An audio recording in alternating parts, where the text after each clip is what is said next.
श्वेतांबरी ने लिखा है, प्रणाम अनंत श्री। मैं दिन भर मनुष्य ह्यूमन बीइंग होने के बजाय स्त्री वुमन के भाव से भरी रहती हूँ, जिससे काफ़ी ऊर्जा व्यर्थ होती हुई मालूम पड़ती है। ये विक्षिप्तता काफ़ी गहरी मालूम पड़ रही है। स्त्री से मनुष्य होने का रास्ता कठिन और लंबा मालूम पड़ रहा है।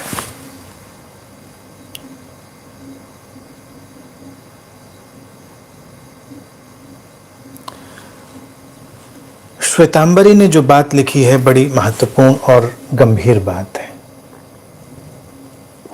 हम मनुष्य होने के बजाय स्त्री और पुरुष के जो फ्रेम अस्तित्व ने दिए हैं उनमें सिमट कर क्यों रहते हैं,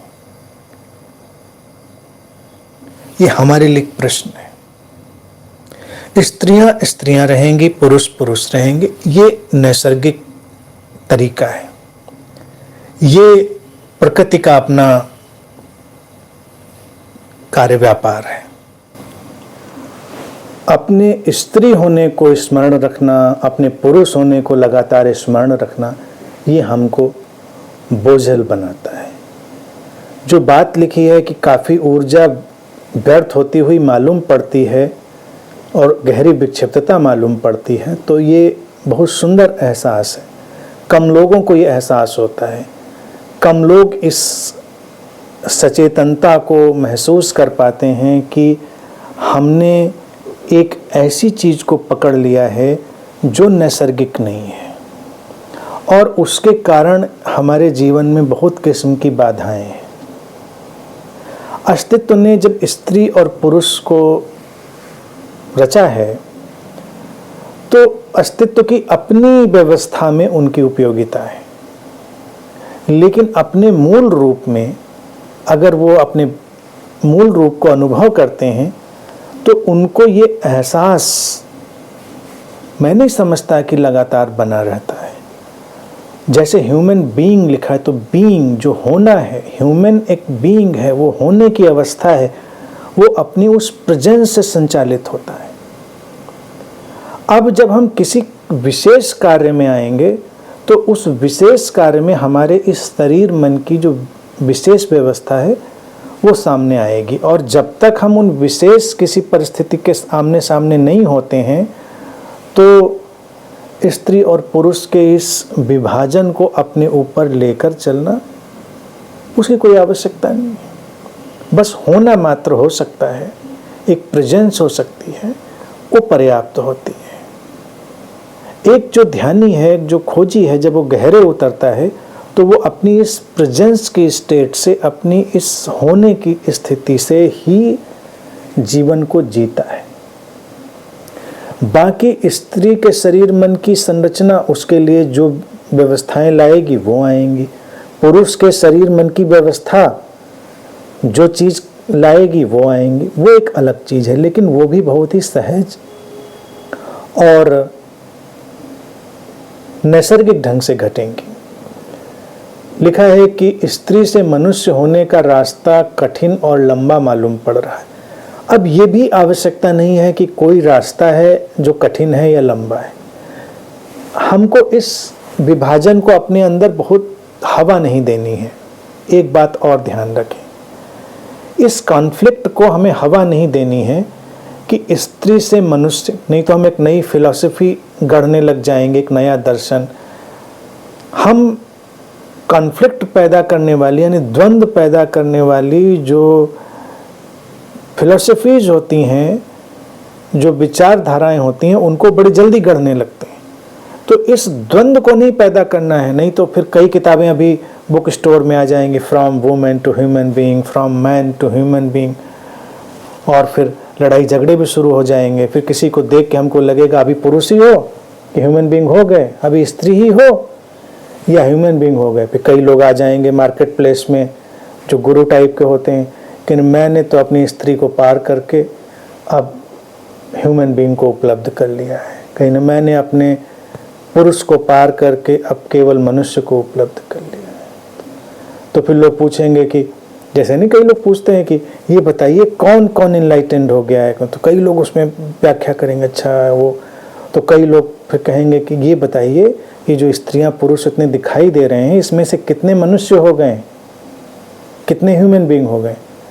तो श्वेतांबरी, ये मन का जो चीज है, ये जो मन ने उठाई है, इसके प्रति सजग होकर इसको ड्रॉप कर दें।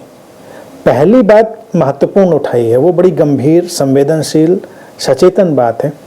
लेकिन ये जो दूसरी बात आ गई है ना, ये हमारी किसी और कंडीशनिंग से आ गई है। होना होना कुछ नहीं है, न कठिन है न लंबा है। वी आर ह्यूमन बीइंग, हम हैं। होना तो तब पड़े जब हम ना हो, हम हैं। और स्त्री और पुरुष के विभाजन को भी नहीं गिरा देना है, यानी उससे भी लड़ाई नहीं लड़नी है विभाजन तो है, अस्तित्व ने वैसे ही रचा है। और ये हटेगा कब? जब अपने स्त्रीत्व को एंजॉय करेंगे, उसे सेलिब्रेट करेंगे, अपने स्त्रीत्व का जो फेमिनिन मिस्ट्री है हमारी, उसको जब हम सेलिब्रेट करेंगे, उससे भागेंगे नहीं। और जो हमारा मैस्कुलिन नेचर है, जब हम उसको भी एंजॉय करेंगे, सेलिब्रेट करेंगे, तो वो हमारे उस आंतरिक धरातल की तरफ हमें स्वतः ही फेंक देंगे। अस्तित्व ने ऐसे ही रचा है, नहीं तो अस्तित्व ने फ्लैट न रच दिया होता। भाई सोचिए, अस्तित्व में अगर ये मैकेनिज्म बना है स्त्री और पुरुष का, तो अस्तित्व को रचने में क्या प्रॉब्लम थी? भिन्नता पैदा करने में। तो भिन्नता तो पैदा हो गई। अब हम एक समस्या मिल गई कि भिन्नता है तो भिन्नता को हमें मिटाना है। नहीं, मिटाना नहीं, भिन्नता को रहने देना है, उसे स्वीकार कर लेना है। और उस स्वीकार से हम अपने उसी धरातल पर खड़े होंगे जिसे हम मनुष्य होना कहते हैं, ह्यूमन बीइंग। जहाँ पर स्त्री और पुरुष की बोझिलता नहीं है, जहाँ पर भिन्नता है, अनूठापन है, लेकिन उसकी बोझिलता नहीं है, उसमें कोई तुलना नहीं है, कोई द्वंद्व नहीं है, कुछ हीनता या महानता का भाव नहीं है। क्योंकि ये देखिए कितने दिनों से द्वंद्व चलता है, स्त्रियां ज़्यादा महान है कि पुरुष ज़्यादा महान है। लोग अपने अपने तर्कों वितर्कों में लगे रहते हैं। अस्तित्व ने केवल अनूठा रचा होता है, न कोई हीन है न कोई महान है। इस अनूठेपन को, इस यूनिकनेस को, इस अद्वितीयता को स्वीकार कर लेना ही रिलैक्स हो जाना है। हम किसी कॉन्फ्लिक्ट में, किसी तुलना में नहीं हैं, तो ठीक है, बस उतना स्वीकार किया और हम अपने मूलभूत गुणों से जीना प्रारंभ करें। वो आएगी मनुष्य होने की, ह्यूमन बीइंग की मौलिक स्थिति। जो हमारे आत्मिक गुण हैं, हमारा जो प्रेम है, हमारी जो प्रसन्नता है, शांति है, जो हमारी समस्वरता है, इनको उभारें और इनसे जिएं। इनमें कोई जेंडर नहीं है, प्रेम में कोई जेंडर नहीं, प्रसन्नता में कोई जेंडर नहीं, शांति का कोई जेंडर नहीं, हार्मनी का, समस्वरता का कोई जेंडर नहीं। तो अगर हमको उस मनुष्य की मौलिक स्थिति में जीना है तो हमको वैसे जीना है। तो जो स्त्री होने का टेंट्रम है वो हटाएंगे और जो पुरुष होने का टेंट्रम है वो हटाएंगे। समझ रहे? प्रेम एक ही जैसा है, चाहे वो स्त्री शरीर से उठे चाहे वो पुरुष शरीर से उठे। प्रसन्नता एक ही जैसी है, चाहे वो स्त्री शरीर से उठे चाहे पुरुष शरीर से उठे। शांति एक ही जैसी है, चाहे वो स्त्री शरीर से उठे चाहे पुरुष शरीर से। तो ये जो अद्वैत की अविभाजित स्थितियां हैं, वहां से जीना शुरू करें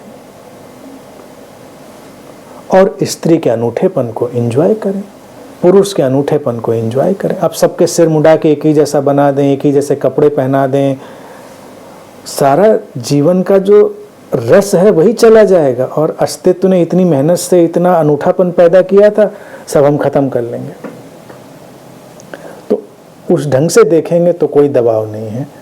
कोई, क्योंकि स्त्री को स्त्री होना प्रूफ नहीं करना है, पुरुष को पुरुष होना प्रूफ नहीं करना है, हमको कुछ सिद्ध करना नहीं है, कुछ असिद्ध भी नहीं करना है, सहज रहना है और अपने उन मूल आत्मिक गुणों के माध्यम से जीवन को जीना है।